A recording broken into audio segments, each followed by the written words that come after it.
దేవుని స్తోత్రం.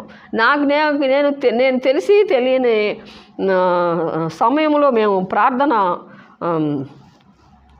కొత్తగా మందిరంలోకి వెళుతున్న దినాల్లో క్రీస్తుని మేము తెలుసుకున్నటువంటి కొత్తల్లో నాకు తెలిసి ఇక్కడ నేను ప్రార్థన చేసుకునేదాన్ని, ప్రభువా నాకు నీ ఆత్మ సహాయం నాకు కావాలయ్యా. దేవుని స్తోత్రం. ఆత్మతో నేను పాటలు పాడాలి, ఆత్మతో ప్రార్థన చేయాలి, ఆత్మతో నేను వాక్య ధ్యానం చేయాలి. దేవుని స్తోత్రం. ఆత్మతో ఎవరు పాటలు పాడతారో, ఆత్మతో వాక్యం ఎవరైతే ధ్యానిస్తారో, ఎవరైతే ఆత్మానుసారంగా నడుచుకుంటారో అటువంటి వరం అడగాలి. దేవుని నేను అలా అడిగినేదాన్ని. ఆత్మతో నేను పాటలు పాడాలయ్యా, ఆత్మతో నేను ప్రార్థన చేయాలయ్యా. నాకు ప్రార్థనాత్మ దయచేయి, ప్రార్థనా బలముని, ప్రార్థనా వరముని, పరిశుద్ధాత్మ అభిషేకమి.